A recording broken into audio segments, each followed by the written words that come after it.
Right now, as you're watching this, there's a voice inside your head. It's talking to you constantly. But here's what most people never realize: that voice isn't really you. It's a recording, a habit, and it's been programmed, often without your knowledge, to work against your dreams.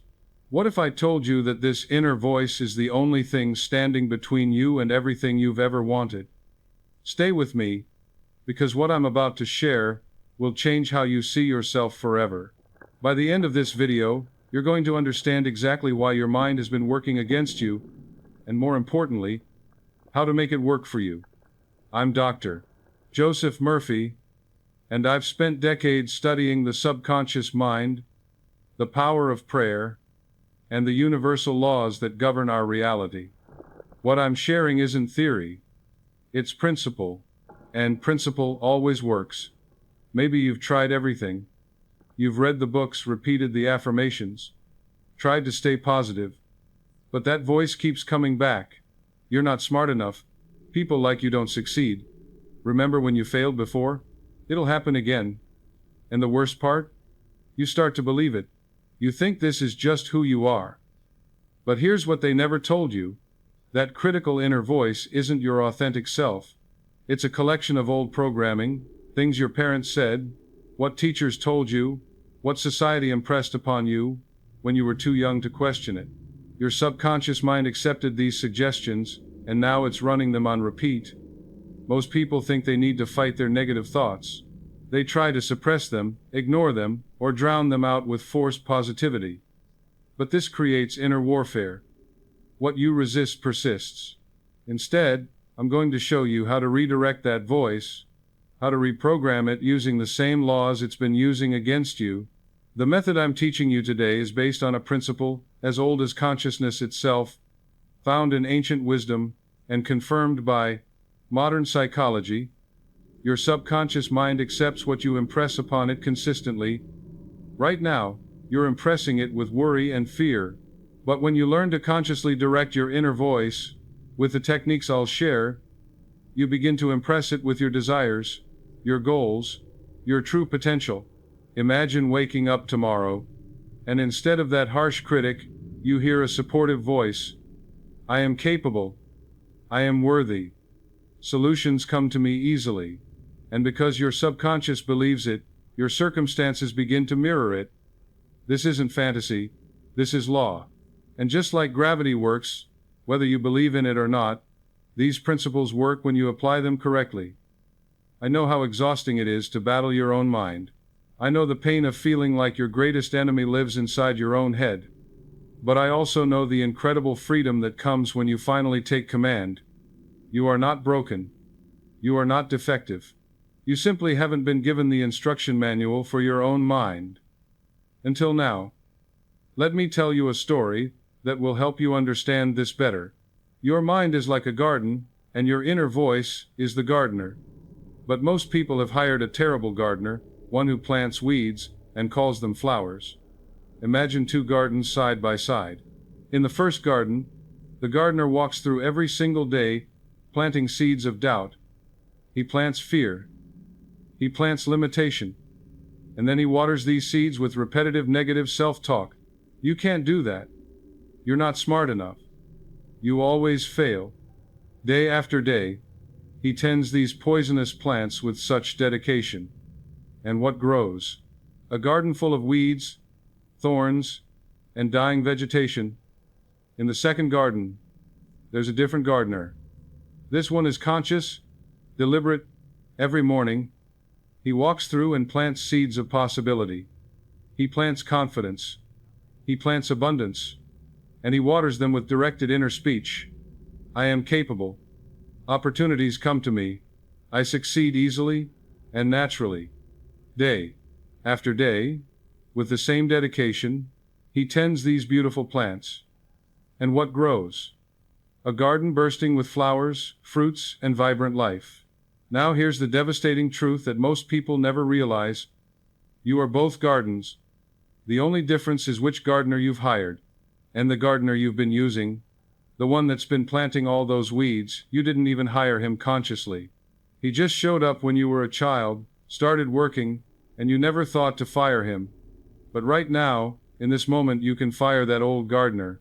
You can take command of what gets planted in the garden of your mind. The tools are the same. The soil is the same. Only the seeds are different. This reminds me of a woman who came to see me years ago. She was convinced, absolutely convinced, that she was unlucky. Nothing ever works out for me, she would say.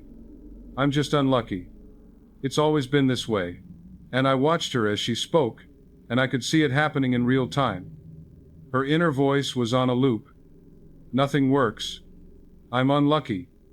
It'll fail. Over and over and over again, thousands of times a day, this voice was speaking. And here's what she didn't understand. Her subconscious mind was listening. You see, the subconscious doesn't argue. It doesn't say, now wait a minute, that's not true. It simply accepts whatever the dominant inner voice declares and then goes to work, making it real. So her subconscious heard nothing works for me, and it said, yes ma'am, I'll make sure nothing works. It heard I'm unlucky, and it faithfully arranged circumstances to prove her right. Missed opportunities, bad timing, unfortunate events. Not because the universe was against her, not because she was cursed, simply because her subconscious was being obedient to the voice she kept repeating. When I explained this to her, she was shocked. You mean my own mind is creating this? But I don't want to be unlucky.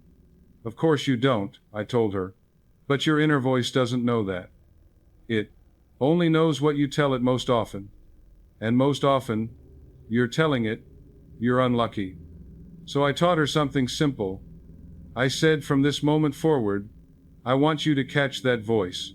Every time it says I'm unlucky or nothing works, I want you to immediately replace it with the opposite. Say instead, I am fortunate. Good things flow to me naturally. Say it even if you don't believe it yet. Say it with feeling. Impress it upon your subconscious. She looked at me like I was crazy. That's it? That's the solution? Yes, I said. That's it. Because your subconscious doesn't care what words you use. It only cares what words you repeat most consistently. For years you've been repeating, I'm unlucky. Now you're going to repeat, I'm fortunate. And your subconscious will accept the new instruction just as readily as it accepted the old one. Within 2 weeks she called me. Small things were changing. A parking spot right in front of the store. An unexpected check in the mail. A friend calling with an opportunity. Within a month, her whole life looked different. New job, new relationship, new circumstances. But here's what I want you to understand. Her circumstances didn't change because the universe suddenly favored her. They changed because her subconscious mind received new instructions and went to work creating a different reality. The law is always working. Always. The question is, what are you telling it to create? This leads me to something that haunted me for years. Why does the mind accept negative suggestions so easily? Why do we seem wired to believe the worst about ourselves? The answer goes back to childhood. When you were a child, your subconscious mind was wide open, accepting everything without filter, without question. Imagine a little child, maybe 5 or 6 years old, and that child keeps hearing certain things. You're so clumsy. You never do anything right. You're not as smart as your sister. Why can't you be more like your brother? Look at you, you messed up again. The child's conscious mind hasn't developed the ability to reject these statements. So they go straight into the subconscious, recorded as facts, not opinions, not temporary conditions, facts about who this child is. And these recordings become the default inner voice. They play automatically, especially in moments of stress or challenge. The person grows up, becomes an adult, but that childhood voice is still running, still playing the same old recordings. I'm not good enough. I always mess up. I'm not as capable as others. And they don't even realize this isn't their authentic voice. It's a recording from decades ago.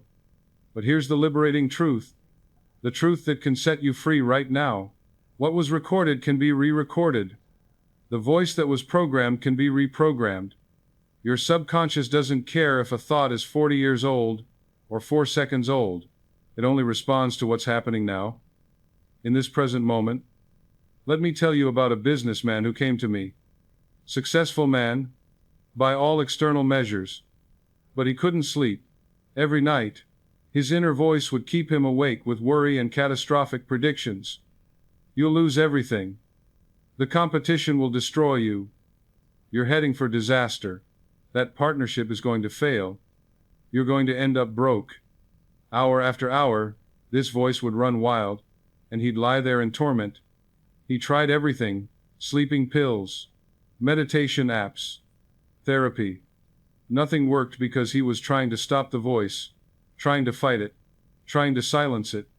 And I told him, you can't stop a thought by fighting it. You can only replace it. So I taught him to consciously direct his inner voice before sleep. I said, here's what you're going to do. You're going to lie in bed, get comfortable, and instead of letting that voice run wild, you're going to give it specific instructions. You're going to direct it to say, my business prospers. I am guided to right action. Peace fills my mind. Solutions come to me easily. Everything works together for my good. And you're going to repeat these statements, not mechanically, but with feeling. Feel them as true. Feel the peace. Feel the prosperity. Feel the guidance. Then drift off to sleep in that feeling. He tried it that very night. And for the first time in months, he slept peacefully. Within days, solutions started appearing.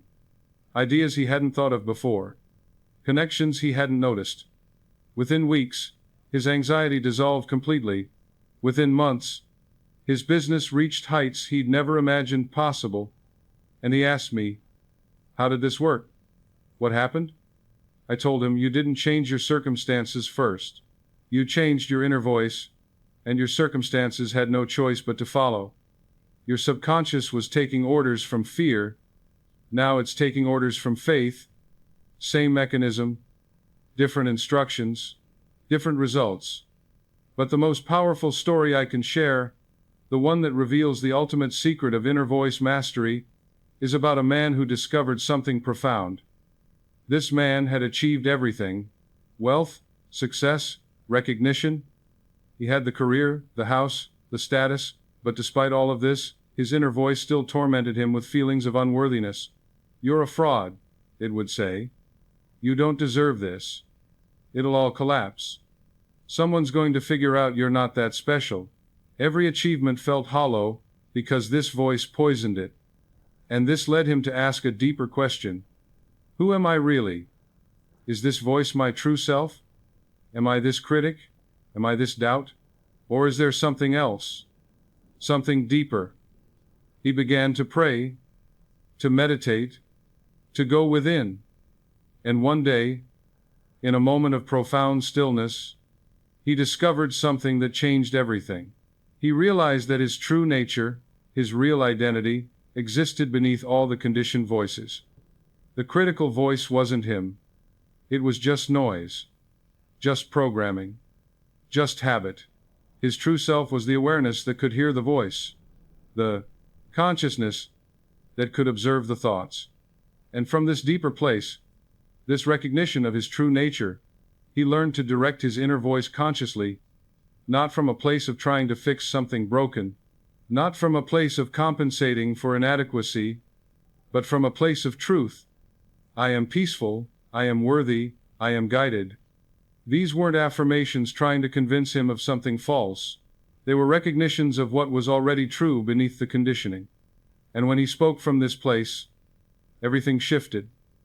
The voice of doubt didn't just quiet down. It dissolved.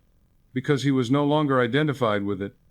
He realized he'd been living his entire life listening to an imposter, a false identity created by past programming, and the moment he recognized this, the imposter lost its power. This is the ultimate secret. You are not the voice in your head. You are the one who hears it. And from that place of true identity, you can choose what that voice says. Now that you've heard these stories, you're ready to understand the deeper principles at work, the laws that govern all of this. The first principle is this: Your subconscious mind is completely impersonal. It doesn't judge whether what you tell it is good or bad, true or false. It simply accepts and acts upon your dominant thoughts and inner speech. Think of your subconscious as soil. Soil doesn't care what you plant in it. Plant tomatoes, it grows tomatoes. Plant weeds, it grows weeds. It's completely neutral. Your inner voice plants seeds constantly, all day long, and the subconscious has no choice but to bring forth what's been planted. This is law, not preference. This isn't something that works when you're good or fails when you're bad. It's always working, just like gravity. Now let me give you different perspectives on this so you really understand. From a scientific view, neuroscience shows us that repeated thoughts create neural pathways. The more you think a thought, the stronger the pathway becomes, until it becomes automatic. That's your inner voice becoming habitual. From a spiritual view, ancient wisdom teaches us as within, so without. What you hold in consciousness must appear in experience. Your inner voice creates your inner consciousness, and your inner consciousness creates your outer world. From a practical view, what you say to yourself consistently becomes your lived experience, not because of magic, because of mechanism. And here's the common misunderstanding that trips people up. They think they need to convince their subconscious. They think they need to make it believe. No. You need to impress it through repetition and feeling. Your subconscious is already convinced of whatever you're impressing upon it right now. The question is, what are you impressing? Is it fear or faith? Is it limitation or possibility? Whatever it is, your subconscious accepts it and creates it. This law is actually your greatest gift, because it means you're never stuck. Change your inner voice, and you must change your reality. Must. Not might. Not maybe. Must. Now here's the second principle, and this one will free you. The inner voice is habitual, not factual. That critical voice isn't telling you the truth about who you are. It's simply repeating a habit, a pattern it learned long ago. The voice feels true because it's familiar, and familiarity creates the illusion of accuracy. But a lie repeated 1,000 times is still a lie. Just because you've been thinking I'm not good enough for 20 years doesn't make it true. It just makes it familiar. Once you see the inner voice as habit rather than truth, you stop taking it so seriously. You can observe it without being controlled by it. You can hear it and say, "Ah, there's that old recording again. There's that old habit of thought." And this creates space. Space between you and the voice. In that space you have choice. You're not your thoughts. You are the awareness that hears the thoughts. And from that awareness, you can choose new thoughts. You can direct your inner voice deliberately instead of letting it run on autopilot. The third principle is this, and it's the secret that makes everything work. Feeling is the secret. Your inner voice is most powerful when combined with feeling. Subconscious impression requires emotional involvement. This is why most affirmations fail. People repeat words mechanically without feeling. They say I am successful while feeling like a failure, and the subconscious responds to emotion more than words. So when you say I am successful with doubt and disbelief, you're actually impressing doubt and disbelief, not success. The correct method is this. Direct your inner voice with words, yes, but infuse those words with the feeling of their reality. Feel it as already true, not as future hope. Emotion is energy in motion. It's the power that drives the message deep into your subconscious mind. When you say I am confident, don't just say it. Feel what confidence feels like in your body. Stand like a confident person.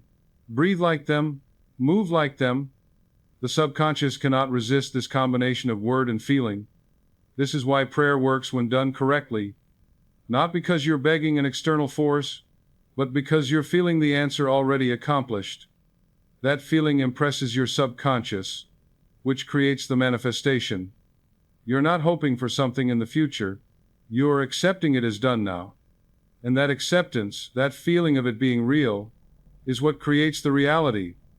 The fourth principle is the principle of substitution. You cannot eliminate a negative thought by fighting it. You can only replace it with its opposite. This is law. Your mind can only hold one thought at a time. When you consciously introduce a positive inner voice, the negative one must dissolve. Not because you pushed it out, but because there's no room for both. Here's how it works, step by step. First, notice the negative inner voice. I'll probably fail.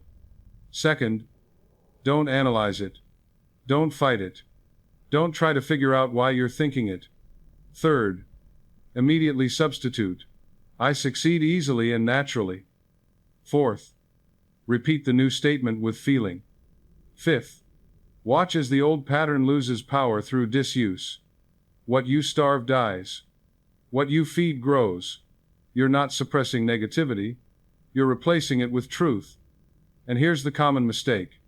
People try to eliminate negative thinking first, then introduce positive. No, you introduce the positive, and it eliminates the negative automatically. This is what the masters meant by resist not evil. Don't give energy to the negative voice. Don't fight with it. Don't try to destroy it. Give all your energy to the voice you want to hear, and the old voice will fade away naturally. The fifth principle is the power of I am. The two most powerful words in any language are, I am. Whatever follows these words becomes your creative power. In ancient scripture, God reveals himself as I am that I am. This isn't just theology. It's instruction. Your I am is your creative power. It's your authority. It's your command to the subconscious. When you say I am, your subconscious stands at attention. It treats this as ultimate truth, as unquestionable reality. So when you say I am weak, you're commanding your subconscious to create weakness. When you say I am strong, you're commanding it to create strength. Most people are careless with their I am. They say I am tired, I am broke, I am unlucky, I am stuck. And their subconscious faithfully creates exactly that. But when you become conscious of your I am statements, you take hold of your creative power. You become deliberate instead of accidental. You become a creator instead of a victim. Practical application. Monitor your inner voice for I am statements. Catch yourself. Replace immediately. I am should only be followed by what you want to be, not what you fear. And here's the ultimate truth. Your true nature is I am. Not I am this or I am that. Just I am. Pure being. Pure awareness. Pure consciousness. From this pure I am, you can consciously direct your inner voice to create any reality. The sixth principle is the night technique, programming during sleep. The moments before sleep are the most powerful for subconscious programming. Your inner voice in these moments writes tomorrow's reality. Why does it work? Because the conscious mind relaxes its guard. The critical faculty that usually filters information starts to shut down. The subconscious becomes highly receptive, like a child, open and accepting. Then sleep processes and solidifies the impression. You wake with this new programming active.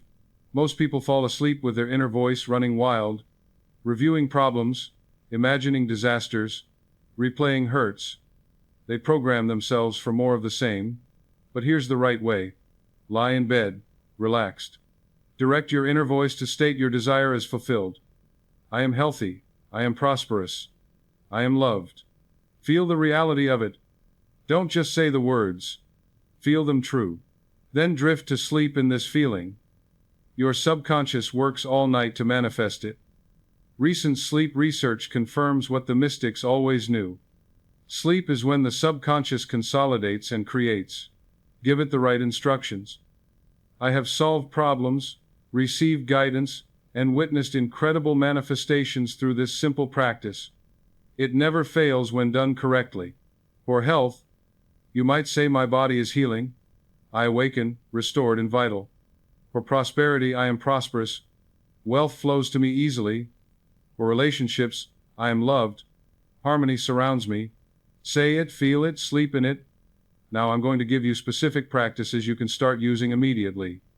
The first practice is the morning command. Before you let your mind run wild with its habitual inner chatter, you command it with conscious direction. Here's exactly how to do it. Upon waking, before checking your phone or engaging with the day, sit or lie still for just a few moments. Notice any negative inner voice trying to start. "Oh no, Monday. I'm so tired. I don't want to." Immediately replace with your conscious command. Say to yourself, "Today is filled with wonderful opportunities. I am energized and capable. Everything works for my good." Repeat this 3 to 5 times with feeling. Really feel it. Then visualize your day unfolding perfectly while hearing this inner voice. See yourself handling situations with ease. See yourself succeeding. See yourself peaceful and powerful. The first impressions of the day set the tone for your subconscious. You're literally programming your day before it begins. Now, the old voice will try to interrupt. That's normal. That's just habit. Keep redirecting. Just like training a puppy. Gentle but firm. Within a week, the new voice becomes stronger. Within a month, it becomes natural. Just 5 minutes each morning. That's all it takes to begin commanding your inner voice instead of being commanded by it. The second practice is the substitution exercise. This is a technique to interrupt negative inner voice patterns the moment they arise. Here's what you do. Carry a small notebook or use your phone notes. Throughout the day, catch yourself when the negative inner voice speaks. Write down exactly what it said. Then immediately write and speak the opposite positive statement. Repeat the positive statement 3 times with feeling. Notice how you feel after the substitution. Let me give you an example. Your negative voice says, "I always mess things up." You write it down. This objectifies it. You see it on paper instead of just hearing it in your head. Then you substitute. "I learn and improve constantly. I handle situations well." Speak it with conviction. Feel the difference in your body. Why does recording matter? Because writing the negative thought removes you from it. You see it as a pattern, not as truth. This alone weakens its power. Most people find they have only 5 to 7 core negative patterns. Once you identify and substitute these consistently, your entire inner landscape changes.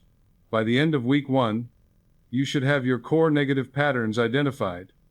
By week 2, your substitutions become automatic. By week 3, the old patterns begin to starve. The third practice is the I am, audit, and reconstruction. This is a daily practice of monitoring and consciously choosing every I am statement. It happens in 3 phases. Phase 1, days 1 through 7, is awareness. Just notice every time you say or think I am. Don't judge or change yet. Just observe. You'll be shocked how many negative I am statements you make. I am tired. I am overwhelmed. I am not good at this. I am unlucky. Just watch. Phase 2, days 8 through 14, is interruption. Now you start catching yourself mid-sentence. Stop. Even if you've already said it. Say cancel that, literally out loud if possible, then immediately replace with the desired I am statement. Phase 3, days 15 through 30, is conscious creation. Now you're proactive.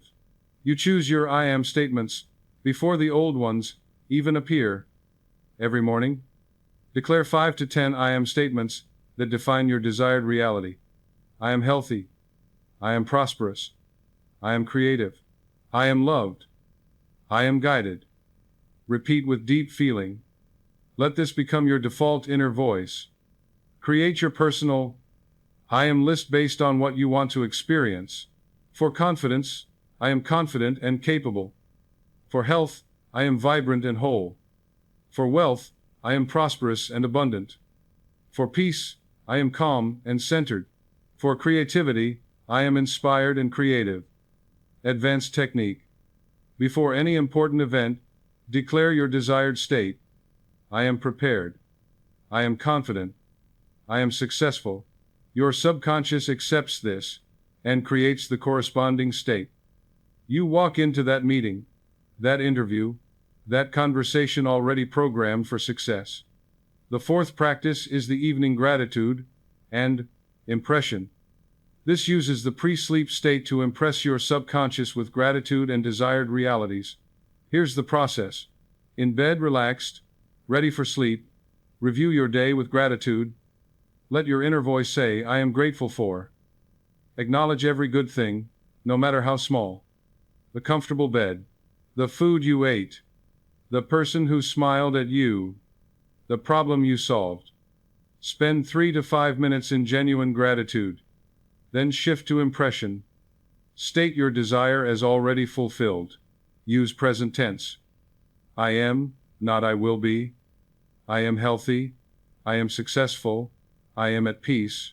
Feel it real. This is crucial. Don't just think the words. Feel the reality of them in your body, in your heart. Then drift to sleep in this feeling. Allow the natural drift. Why gratitude first? Gratitude opens the heart and mind. It creates receptivity. From this state, your positive impressions sink deeper. What you're doing is programming your subconscious with your last waking thoughts. This is when it's most receptive. You're literally creating tomorrow while you sleep. Do this for 30 days without missing a night. Your life will transform. Not because of magic, but because of law. Your subconscious has no choice but to outpicture what you consistently impress upon it. The fifth practice is the conscious conversation reset. Throughout your day, reset your inner voice whenever you notice it's gone negative. Here's the quick reset. Pause whatever you're doing. Take 3 deep breaths. Ask yourself, what is my inner voice saying right now? If it's negative, substitute immediately. Choose a powerful I am statement. Repeat it 3 times. Continue your day from this new state. Use this reset after a difficult conversation, when facing a challenge, when feeling overwhelmed, during moments of doubt, before important tasks. Here's the 3 breath technique. Breath 1. Notice the negative voice. Breath 2. Release it. Breath 3. Impress the new voice. Your daily goal is to reset at least 5 times per day. Set reminders on your phone if needed. Each reset weakens the old pattern and strengthens the new one. In the beginning, you'll catch yourself after the negative inner voice has been running for a while. That's fine. That's progress. Eventually, you'll catch it sooner, then you'll catch it as it starts. Finally, it won't start at all. The positive voice will be your default. So let me leave you with this truth, my friend. Your inner voice is not your master, it's your servant. But it's been serving the wrong program, following the wrong instructions. Every negative thought, every limiting belief, every fearful prediction, these are not truths about you. They're simply old recordings, habits of mind that can be changed. You have within you, right now, the power to command your inner voice. And when you do, when you consciously direct it with clarity, with feeling, with persistence, your subconscious mind has no choice but to bring forth the corresponding reality. This is law. This is principle. And principle always works. Remember, your subconscious accepts what you impress upon it. Your inner voice is the tool of impression. Make it say what you want to be, not what you fear. Make it declare your desires as already fulfilled. Do this consistently, especially in those powerful moments before sleep, and watch your world transform. The critical voice that has haunted you is not the truth. The fearful predictions are not prophecy. They're simply patterns waiting to be replaced. And you, the real you, the I am beneath all the conditioning, you have the authority to replace them. Repeat after me, and let this become your new inner voice. I am the master of my inner voice, and my inner voice is the master of my destiny. I consciously direct my thoughts. I impress my subconscious with images of health, wealth, success, and peace. My inner voice now speaks only truth. I am capable. I am worthy. I am guided by infinite intelligence. What I impress, I express. What I feel real, becomes real. My word is law unto my mind, and my mind is law unto my conditions. From this moment forward, I command my inner voice to serve my highest good. And so it is. Amen. If this message has resonated with you, if you feel the truth of these principles stirring something deep within, then I ask you to do 3 things. First, subscribe to this channel. There is so much more wisdom to share, techniques, principles, and truths that can transform every area of your life. Don't miss a single teaching. Second, give this video a thumbs up. It tells me that this message matters to you, and it helps others who are struggling with their inner voice find this truth. And third, this is the most important, leave a comment below and tell me, what is one I am statement you're going to start using today? What will your new inner voice declare? Share it with this community. When you declare it publicly, you impress it even deeper into your subconscious. And your testimony might be exactly what someone else needs to hear. Remember, you are not alone in this journey. We are all learning to master the most powerful tool we possess, the inner voice that creates our reality. But before you go, I want to share something else with you, something deeper that ties all of this together. Because once you understand what I'm about to tell you, you'll never see your mind the same way again. You see, there's a question that people ask me all the time. They say, Dr. Murphy, if the subconscious is so powerful, if it creates our reality, why doesn't it just give us what we want automatically? Why do we have to do all this work with our inner voice? And the answer is beautiful in its simplicity. Your subconscious is always giving you exactly what you're asking for. Always.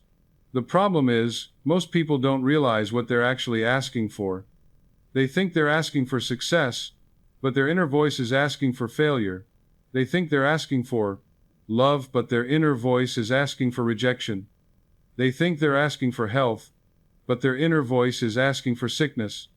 Your subconscious doesn't hear your hopes. It hears your habitual inner speech. It doesn't respond to what you want. It responds to what you believe, to what you feel, to what you repeat. Let me tell you about a young woman who came to me desperate for a relationship. I want love so badly, she said. I pray for it. I visualize it. I do everything right. But nothing happens. So I asked her to pay attention to her inner voice for one day. Just one day. Listen to what you're saying to yourself about relationships. The next day she came back, and she was crying. Dr. Murphy, she said, I had no idea. All day long, my inner voice was saying things like, no one could ever love me, I'm too damaged, all the good ones are taken, I always pick the wrong person, I'm going to end up alone. I looked at her and I said, my dear, your subconscious is not withholding love from you. It's giving you exactly what you're asking for through your inner voice. You're not praying for love. You're praying for loneliness. You're not visualizing partnership. You're visualizing rejection. Not with your conscious wishes, but with your habitual inner speech. And your subconscious, being the faithful servant it is creating the exact reality you're describing to it hour after hour, day after day. When she understood this, everything changed. She stopped trying to force the subconscious to give her something and started changing what she was asking for. Her inner voice became, I am loved. I am worthy of a beautiful relationship. The perfect partner is drawn to me now. Love flows easily into my life. Within 3 months, she met someone. Within a year, she was married. Not because she convinced the universe to finally give her what she wanted, but because she stopped contradicting her own desires with her inner voice. This is the secret that most people miss. You cannot overcome your inner voice with willpower. You cannot contradict it with desperate hoping. If your inner voice says one thing and your conscious wishes say another, your inner voice always wins. Always. Because that's what's impressing the subconscious. That's what's creating your reality. So the work isn't to fight harder or hope more. The work is to align your inner voice with your desires, to make your habitual inner speech match what you want to experience. Now, I want to address something that might be troubling you. You might be thinking, but Dr. Murphy, I've been thinking negatively for so long. I've programmed my subconscious with fear and doubt for years, maybe decades. Is it too late? Can I really change this? And I want to tell you something with absolute certainty. It is never too late. Never. Your subconscious lives in the eternal now. It doesn't hold grudges. It doesn't say, well, you programmed me with negativity for 40 years, so I'm going to keep creating that forever. No. The moment you change the program, it changes the results. I've seen people in their 70s completely transform their lives by changing their inner voice. I've seen people who were sick for years become healthy. People who were broke become prosperous. People who were alone find love. Not because they were special, not because they had some unique gift, but because they understood this principle and applied it. Your subconscious doesn't care how old you are. It doesn't care how long you've been thinking the wrong thoughts. It only cares what you're impressing upon it right now, in this present moment. Think of it like this. If you've been driving north for 20 years and you suddenly turn the car around and start driving south, you don't keep going north just because that's the direction you've been traveling. No. The moment you turn, you're going south. It's the same with your inner voice. The moment you change it, genuinely change it with feeling and persistence, you're creating a new direction. And your subconscious follows that direction faithfully. But here's where people get tripped up. They change their inner voice for a day, maybe a week, and then they check to see if anything's different, and when they don't see immediate results, they give up. They say, see, it doesn't work for me. But this is like planting a seed and digging it up the next day to see if it's growing. You've interrupted the process. The law is working, but you've got to give it time to manifest in the physical world. When you change your inner voice, the change happens instantly in consciousness. But the outward manifestation takes time. How much time? That depends on the depth of your faith, the consistency of your practice, and the strength of your feeling. But it will manifest. It must. That's the law. So you've got to persist. You've got to keep directing that inner voice even when you don't see results yet. Especially when you don't see results yet. That's when it matters most. Let me tell you what persistence really means. It doesn't mean forcing. It doesn't mean straining. It doesn't mean desperately trying to make something happen. Persistence means calmly, confidently, consistently directing your inner voice to speak the truth you want to experience. It means catching yourself when the old voice appears and gently, without judgment, replacing it with a new voice. Day after day, night after night, until the new voice becomes natural, becomes habitual, becomes you. I remember a man who wanted to heal his body. He had been sick for years, and doctors had given up on him. But he learned this principle. He learned to direct his inner voice. Every morning he would say, I am healthy, I am whole, I am strong, my body is healing perfectly. Every night before sleep, the same thing. Throughout the day, whenever fear or pain tried to speak, he would substitute with health and wholeness. For weeks, nothing seemed to change. His body still hurt. The symptoms were still there. But he persisted. He told me later that there were moments when he wanted to give up, when the evidence of his senses screamed that this wasn't working, but something in him knew to keep going. He said, Dr. Murphy, I decided that even if I never got better, I would rather spend my remaining days speaking life to myself than speaking death. I would rather fill my mind with health than with sickness. And that decision, that commitment to the truth, regardless of appearances, that's what broke through. After about 6 weeks, something shifted. A little less pain one day. A little more energy the next. Within 3 months, the symptoms began to disappear. Within 6 months, he was completely healed. Doctors called it spontaneous remission, a miracle. But he knew what it was. It was law.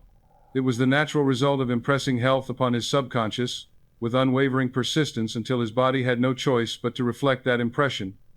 This brings me to something crucial, the relationship between your inner voice and your body. Most people don't realize that your body is constantly listening to your inner voice. Every cell is eavesdropping on your inner conversation. When you say I'm exhausted, your body hears it and creates exhaustion. When you say I'm getting old, your body accelerates aging. When you say I'm always sick, your body weakens its defenses. Your inner voice is literally instructing your biology. But the opposite is also true. When you say, "I am vital and energetic," your body responds with vitality and energy. When you say, "I am youthful and strong," your cells regenerate with renewed vigor.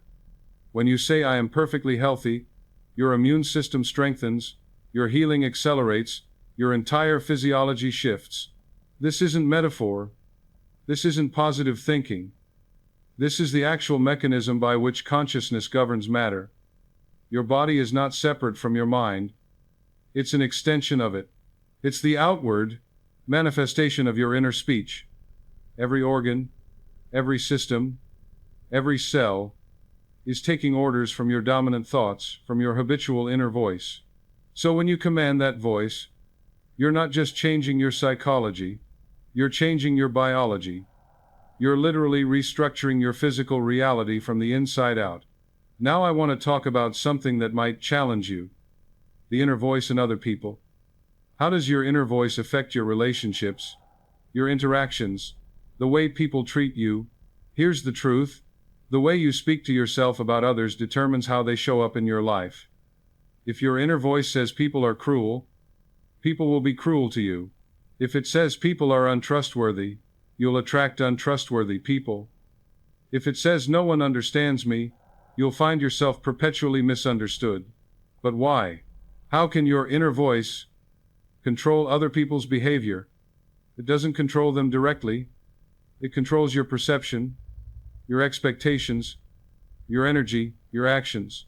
When your inner voice says, "People are wonderful," you perceive their wonderful qualities. You expect the best from them. You radiate positive energy. You act in ways that bring out their best, and they respond accordingly. It's not manipulation. It's a natural law of correspondence. As within, so without. I knew a teacher who complained constantly about her students. Her inner voice was always saying, "These kids are lazy, they don't care, they're disrespectful. Teaching is impossible these days." And sure enough, her classroom was chaos. The students didn't pay attention. They didn't do the work. They were disrespectful. She thought the students were the problem. But I taught her to change her inner voice. Say instead, "My students are eager to learn, they respect me, teaching is a joy, I bring out the best in every child." She was skeptical. She said, "But Dr. Murphy, you don't know these kids. This won't change them." I said, "Try it anyway. Just try it for 30 days. Change your inner voice about them, and see what happens." She did. And within 2 weeks, her classroom transformed. The same students who had been disruptive became engaged. The same kids who ignored her started participating. Nothing changed except her inner voice, and everything changed because of it. What happened? Her inner voice changed her expectations. Her expectations changed her energy and demeanor.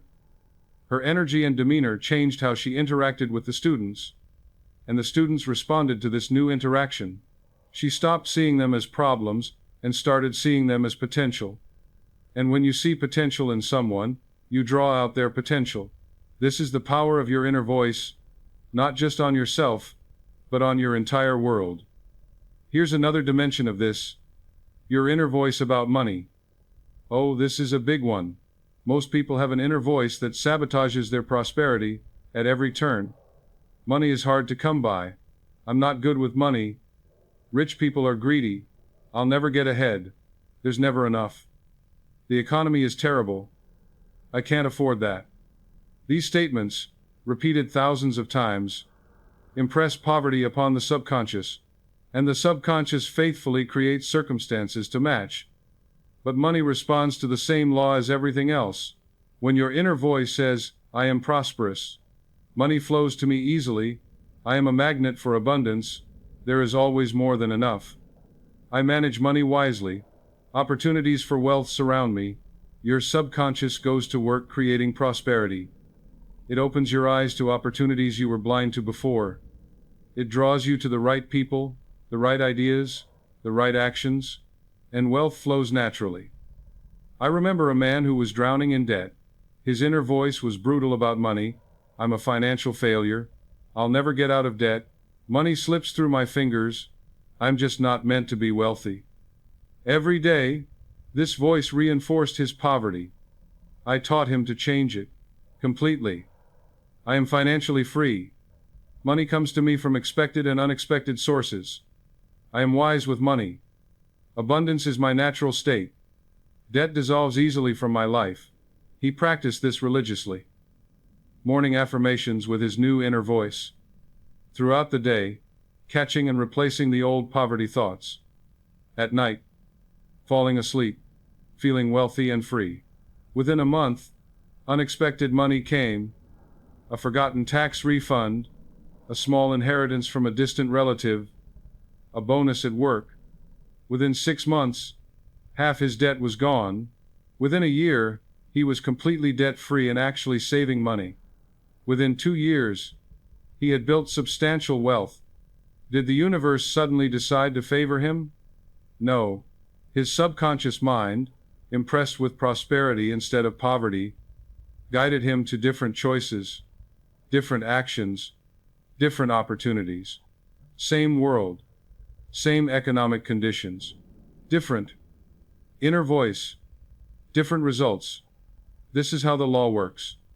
Always, without exception.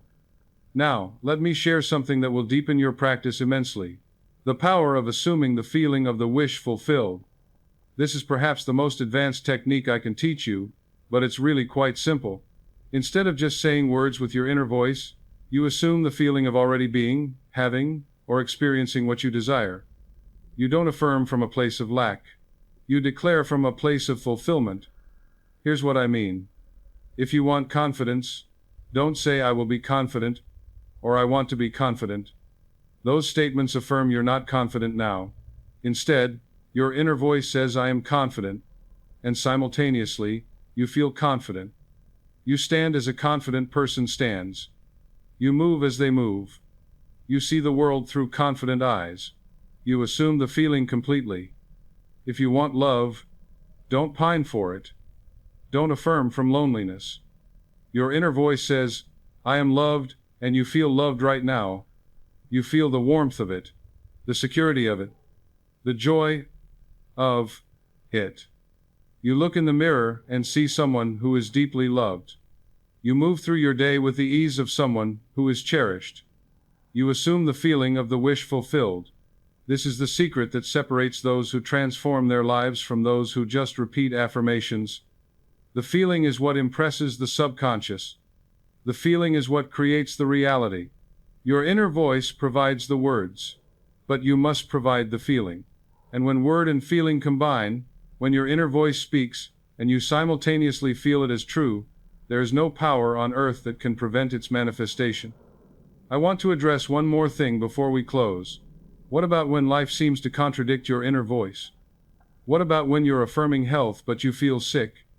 When you're affirming prosperity, but your bank account is empty? When you're affirming love but you're alone? This is where most people fail. They let the evidence of their senses override their inner voice. They say, well, I tried, but look, nothing's changed, this doesn't work. But here's what you must understand. The outer world is always a reflection of your past inner voice, your past consciousness. There's a lag time. What you're experiencing now is the result of what you were impressing on your subconscious days, weeks, or months ago. When you change your inner voice today, you're creating your future reality, not changing the present one instantly. The present is already created, but the future is being created right now by your current inner speech. So when you affirm health and still feel sick, you're not failing. You're creating future health that hasn't manifested yet. When you affirm prosperity and your bank account is empty, you're not being foolish. You're impressing prosperity on your subconscious that will manifest in time. The key is persistence in the face of contradiction. The key is remaining faithful to your new inner voice even when the old reality is still visible. This is what faith really means. Not blind belief, but remaining loyal to your new inner voice, to your new consciousness, to your desired reality, even while the old reality is still present. This is how you bridge the gap. This is how you move from what is to what you desire to be. Your inner voice is the bridge, but you must walk across it without looking back at the old shore. Think of it like turning a ship. When you're sailing north and you turn the wheel to go south, the ship doesn't instantly change direction. There's momentum. There's the inertia of the previous direction. But if you hold the wheel steady, if you keep it pointed south, despite the ship still moving north for a moment, eventually the ship turns. Eventually, you're heading south. Eventually, the new direction becomes the reality. Your life is that ship. Your inner voice is the wheel. The old reality is the momentum.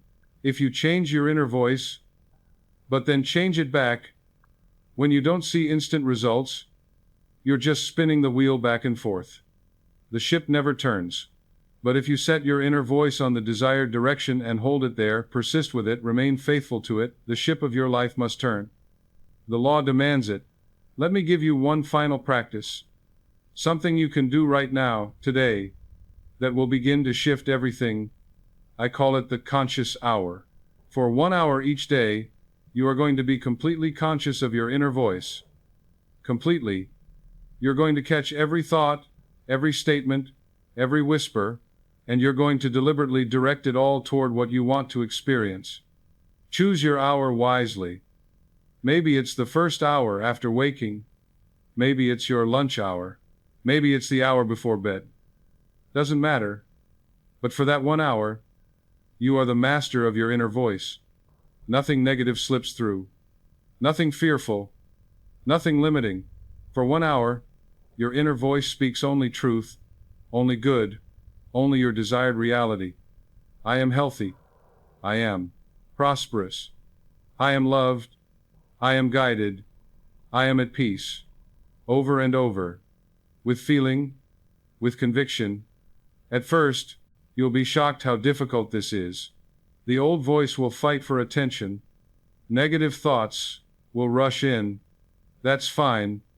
That's expected. Just gently redirect. Just calmly substitute. By the end of the hour, you'll be tired. This is mental work. Real work. But you'll also feel different. You'll feel more peaceful. More centered. More powerful. Because for 1 hour, you were the conscious director of your mind, instead of its unconscious victim. Do this every day. 1 conscious hour. After a week, you'll notice that hour becoming easier. After 2 weeks, you'll notice the effects extending beyond that hour. After a month, you'll find your inner voice naturally more positive throughout the day. After 3 months, the new voice will be habitual, and your outer life will be transforming to match it. This is the path. This is the way. Not complicated, not mysterious. Simply the consistent, persistent, faithful direction of your inner voice toward what you want to be, to have, to experience. Your subconscious is listening right now. It's waiting for instructions. What will you tell it? What will your inner voice declare in this moment? Because this moment is all there is. This moment is where creation happens. Your past inner voice created your current reality. Your current inner voice is creating your future reality. Right now. In this instant, every thought, every word, every feeling, it's all being recorded. It's all being impressed. It's all becoming your tomorrow. So choose wisely. Choose consciously. Choose deliberately. Let your inner voice be a voice of power, not weakness, of faith, not fear, of abundance, not lack, of love, not loneliness, of health, not sickness, of peace, not worry. This is your birthright. This is your power. This is your creative authority, as a being made in the image and likeness of the Creator. You are not a victim of your thoughts. You are the thinker. You are not controlled by your inner voice. You are the one who directs it. And when you fully realize this, when you fully embrace this truth and act upon it, there is nothing you cannot be, nothing you cannot do, nothing you cannot have. Because the same power that creates galaxies, the same intelligence that grows a flower from a seed, the same force that beats your heart, lives within you. And it responds to your inner voice. So speak to it as a master, not a slave. Command it as a creator, not a creature. Direct it toward your highest good, your deepest desires, your most magnificent possibilities. And watch, with wonder and gratitude, as your world reshapes itself to match the voice within. But there's even more I need to share with you, because understanding is one thing, but application is everything. And I want to make absolutely certain that you leave here today with a complete mastery of this principle. So let me take you deeper into the practical mysteries of the inner voice. Deeper than most teachers ever go. You see, there's a secret about the subconscious mind that changes everything once you understand it. Your subconscious doesn't just create your future. It also colors your perception of your present. Two people can be in the exact same situation, the exact same room, the exact same circumstances, and have completely different experiences. Why? Because their inner voice is interpreting everything differently. Let me paint you a picture. Two men lose their job on the same day. Same company, same position, same severance, identical situations. The first man's inner voice immediately starts. This is terrible. I'll never find another job. I'm too old. The economy is bad. I'm going to lose everything. This is the worst thing that could happen. And as this inner voice speaks, his subconscious colors, his entire perception, he sees only obstacles, he feels only fear. Every job posting looks impossible. Every interview feels doomed. His energy is heavy, defeated, desperate. The second man, his inner voice says something different. This is an opportunity, something better is coming. I'm free to find my true calling.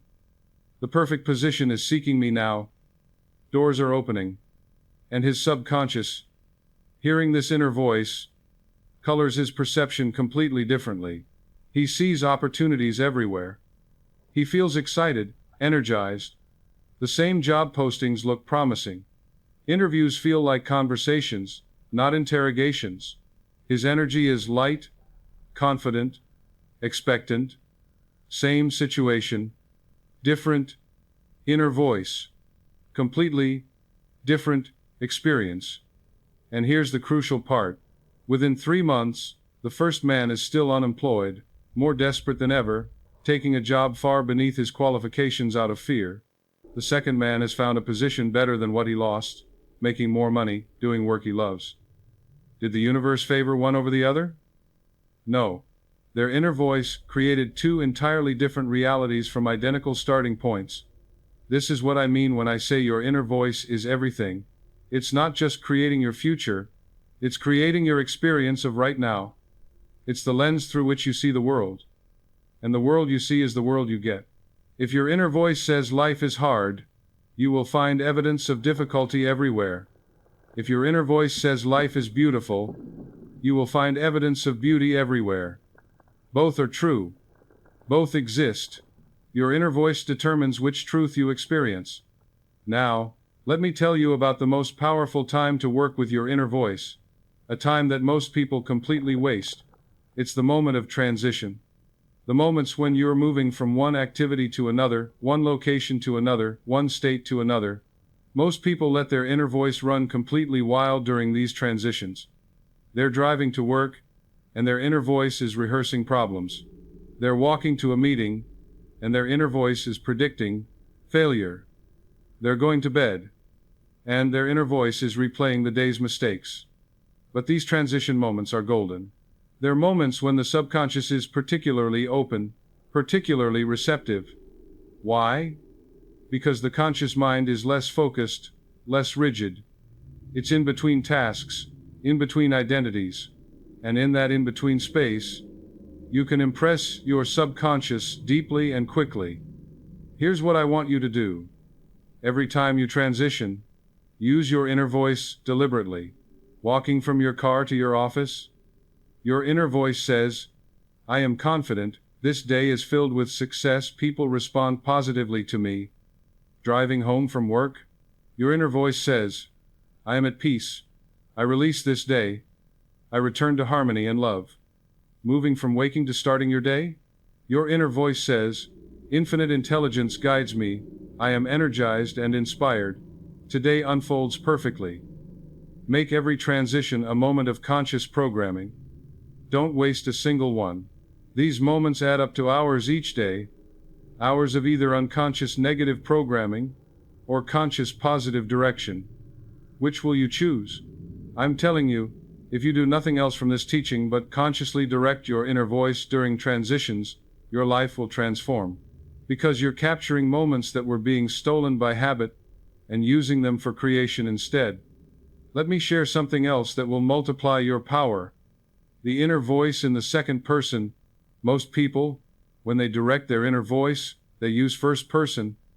I am healthy, I am prosperous, I am loved, and this is good, this is powerful, but there's another way that penetrates even deeper.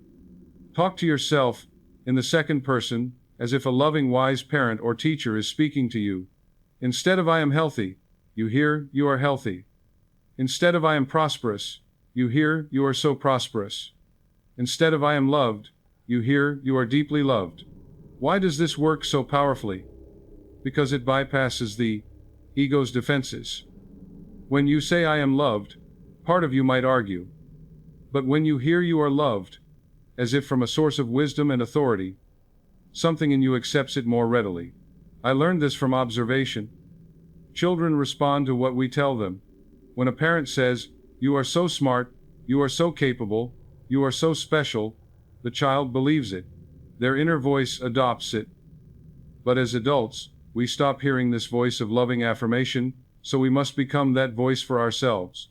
Your inner voice can speak to you as the voice of infinite intelligence, as the voice of divine love, as the voice of your higher self speaking to your human self. Try it right now. Instead of saying I am worthy, let your inner voice say, you are worthy, you are so worthy, you deserve all good things, you are cherished, you are valuable beyond measure. Feel the difference. Feel how something in you softens and accepts. This is a powerful variation to use, especially when the first person affirmations feel like you're trying to convince yourself. The second person feels like you're being reminded of truth. Now I want to address something that troubles many people. They ask me, Dr. Murphy, what about humility? If I go around saying I am great, I am powerful, I am magnificent, isn't that arrogant? Isn't that ego? And I understand this concern. But here's what you must understand. True humility is not thinking less of yourself. True humility is recognizing that the power within you is not your personal power. It's the power of the infinite expressing through you. When your inner voice says, I am prosperous, you're not claiming personal superiority. You're recognizing that the infinite abundance of the universe flows through you. When your inner voice says, I am wise, you're not claiming to be better than others. You're acknowledging that infinite intelligence operates in you. When your inner voice says, I am loved, you're not being conceited. You're accepting the truth that you are an expression of divine love itself. The false humility that says, I am small, I am unworthy, I am insignificant, this isn't virtue. This is an insult to the Creator. You are made in the image and likeness of God. To deny your magnificence is to deny the magnificence of that which created you. True humility is recognizing that of yourself you can do nothing, but through the power within you, you can do all things. Your inner voice should reflect this truth, so never feel guilty for directing your inner voice toward greatness, toward power, toward abundance.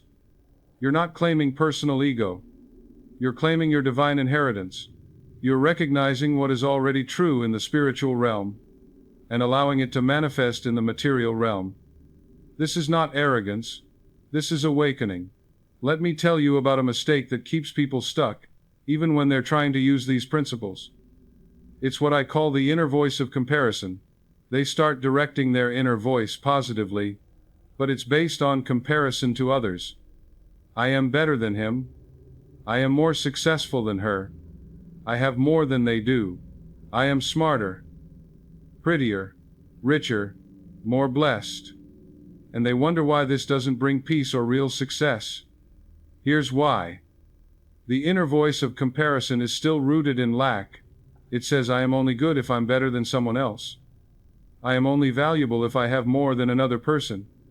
This creates a consciousness of competition, of separation, of fear, and the subconscious, receiving this consciousness, creates more situations of competition and comparison.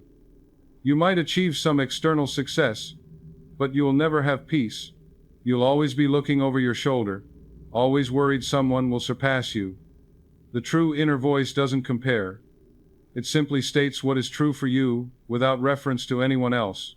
I am prosperous, period. Not I am more prosperous than my neighbor. I am healthy, period. Not I am healthier than that person. I am successful, period. Not I am more successful than my colleague. When your inner voice operates from this place of absolute truth, rather than relative comparison, you tap into infinite supply. You're not competing for limited resources. You're claiming your unique expression of unlimited abundance. And here's the beautiful paradox. When you stop comparing, when your inner voice affirms your good without diminishing another's, you often end up surpassing those you used to compare yourself to anyway. But now it doesn't matter. Now you're at peace. Now you're fulfilled. The success is real because it's not based on being better than someone else.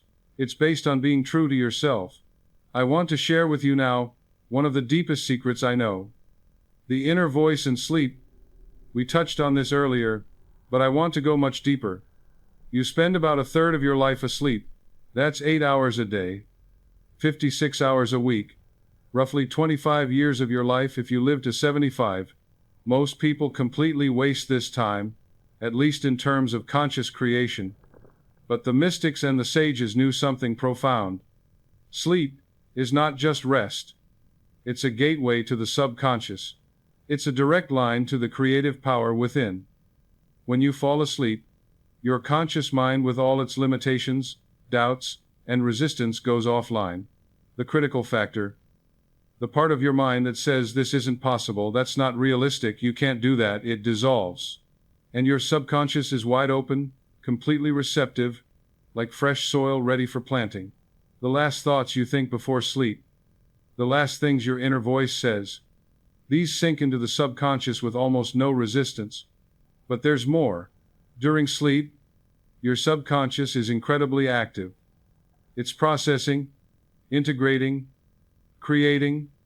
It's working on whatever you gave it before you drifted off.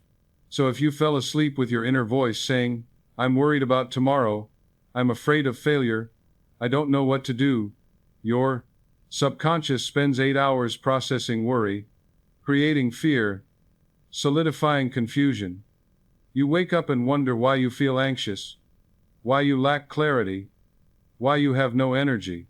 But if you fall asleep with your inner voice saying, I am guided, tomorrow unfolds perfectly, I am at peace, I have infinite wisdom, your subconscious spends 8 hours creating guidance, manifesting perfect circumstances, establishing peace, accessing wisdom.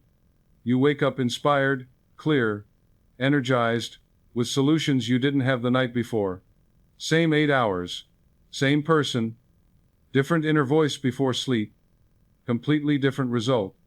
So here's the practice I want you to commit to. No matter what else you do or don't do from this teaching, do this. Every single night. Direct your inner voice in the last few minutes before sleep. Make it sacred, make it non-negotiable. Turn off all devices. Lie in bed. Get comfortable. And consciously direct your inner voice to speak your desires as already fulfilled. Not I want to be healthy, I am healthy, feel it.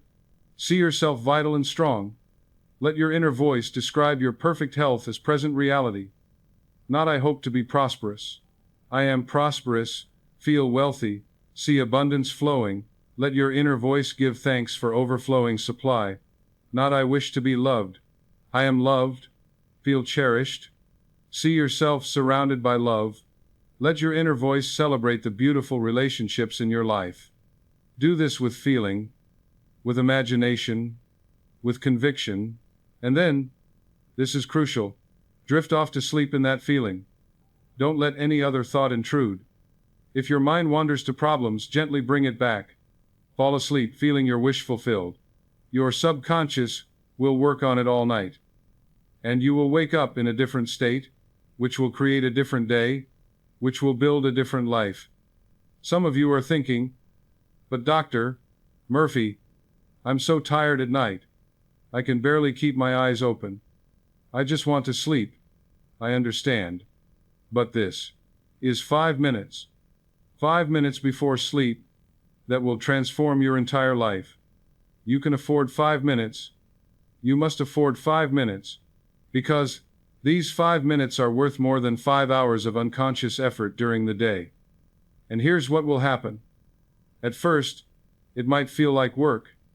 You might fall asleep before you finish. That's fine. Your intention still counts. But gradually, you'll get better at it. You'll be able to hold your desired state longer. You'll sink into the feeling deeper, and the results will begin to show. First in small ways, then in bigger ways, then in ways that astound you. All because you took control of the last 5 minutes before sleep. Now, let me reveal something that might surprise you. Your inner voice affects not just your own subconscious but the subconscious of others. Yes, you heard that right. When you hold a certain inner voice about someone, especially someone close to you, it affects them. Not because you're controlling them, but because you're broadcasting a frequency, a vibration, an expectation, and on some level, they pick up on it and respond to it. If your inner voice about your spouse is, he never listens to me, she doesn't appreciate me, we're growing apart, the relationship is dying, you are broadcasting this expectation, and your spouse, on a subconscious level, picks up on it. They feel it, they respond to it, they become what you expect, not because they want to, but because your consciousness is so strong, it influences the atmosphere of the relationship.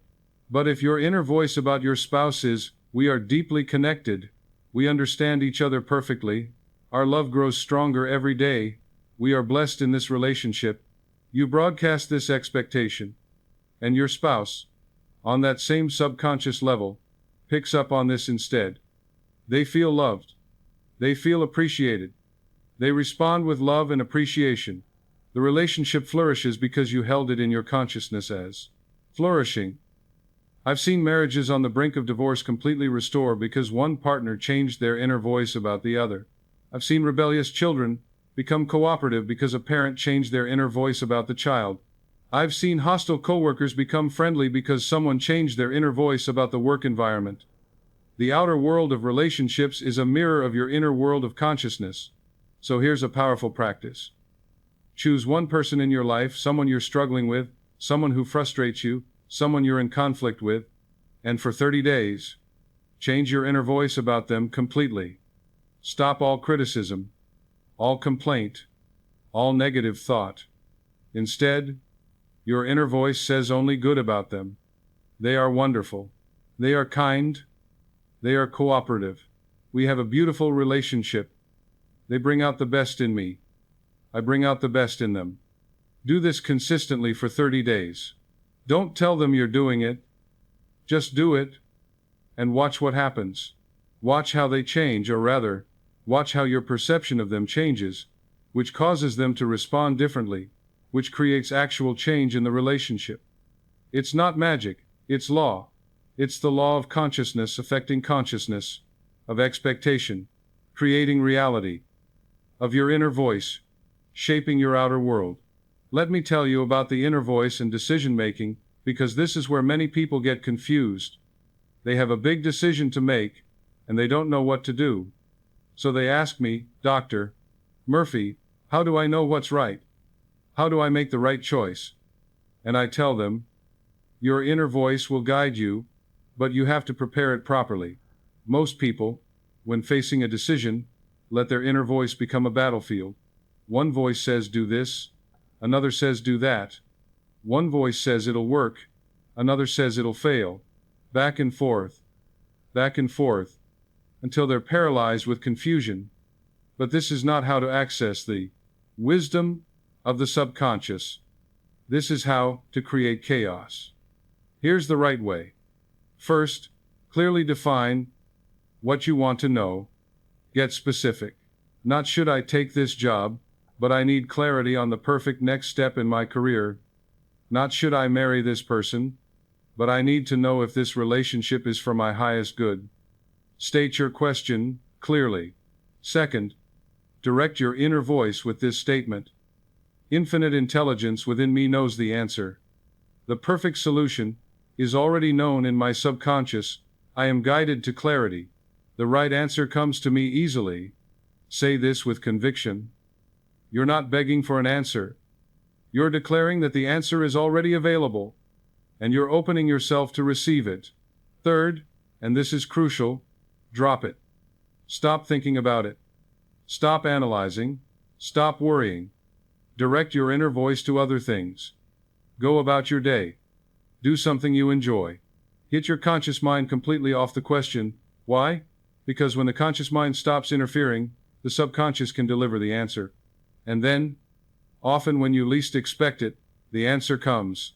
It might come as a sudden knowing, a feeling of peace about one option, a clear thought that drops into your mind, a dream, a sign, a comment from someone that resonates as truth. You'll know it when it comes because it won't feel forced. It'll feel right, natural, certain. I've made every major decision in my life this way, and the guidance has never been wrong. Never. Because I'm not relying on my limited conscious reasoning. I'm accessing infinite intelligence through my subconscious. And that intelligence knows things my conscious mind cannot know. It sees the whole picture. It knows the future. It understands all factors. When I align my inner voice with this wisdom, I cannot make a wrong decision.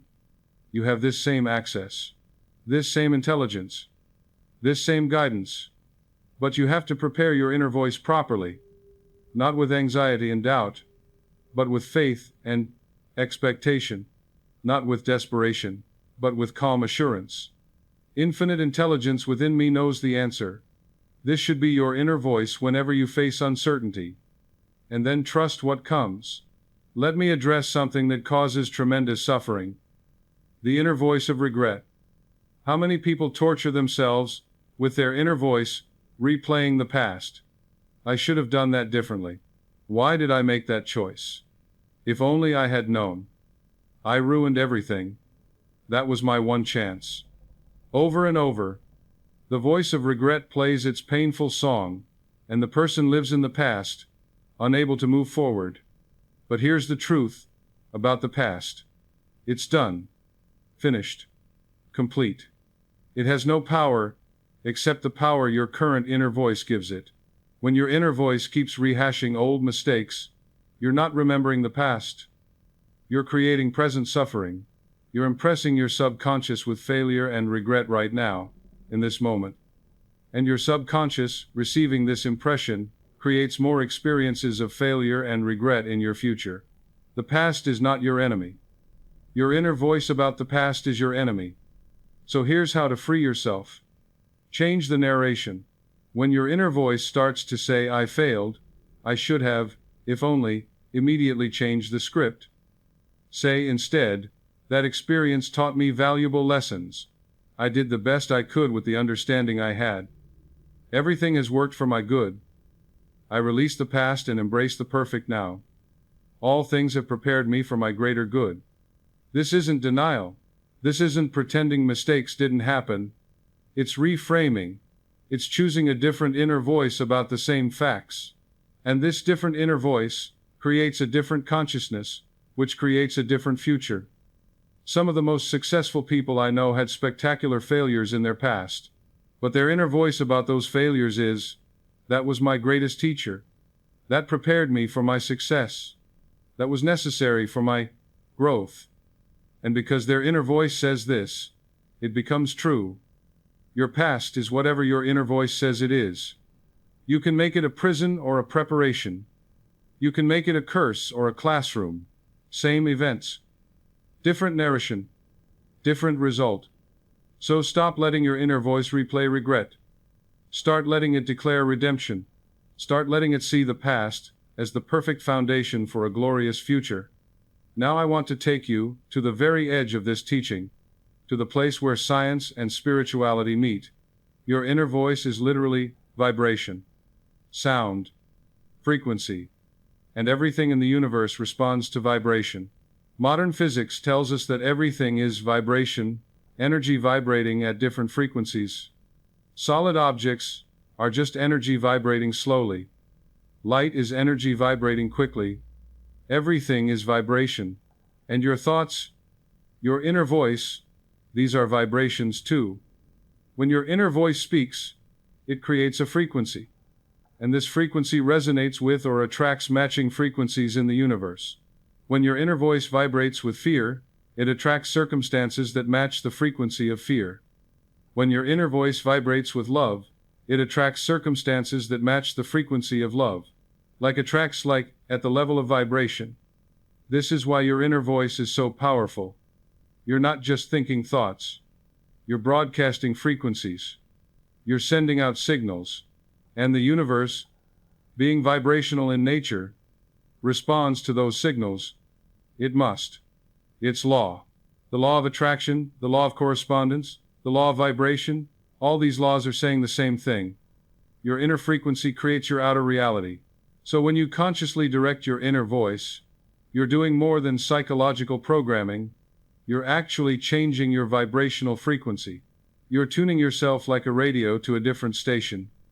And just like changing the station on a radio brings in completely different programming, changing the frequency of your inner voice brings in completely different life experiences.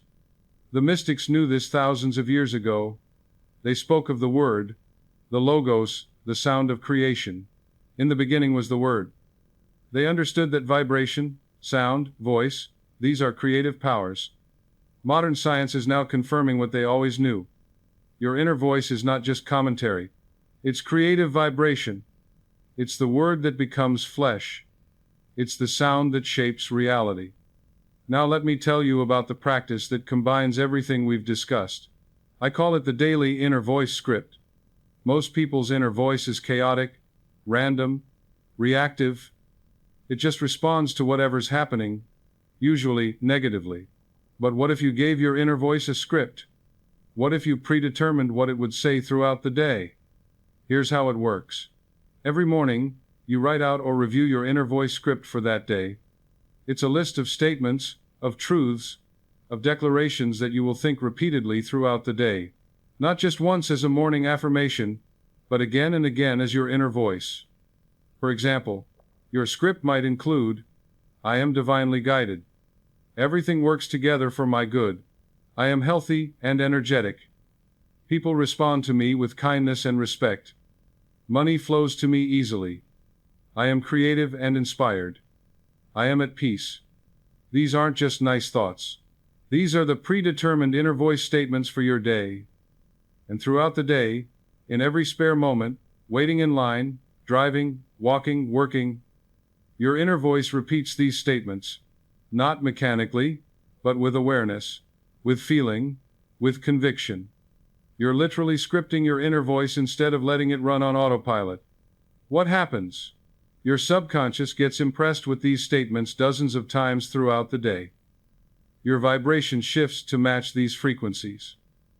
Your awareness opens to opportunities and insights related to these truths. And your reality begins to conform to the script. The script becomes real. I've taught this to thousands of people, and those who actually do it, who actually script their inner voice and stick to the script, they report miracles. Not because God suddenly favored them, but because they took control of the most powerful creative force they possess, their inner voice, and directed it consciously instead of leaving it to chance. You can have different scripts for different purposes.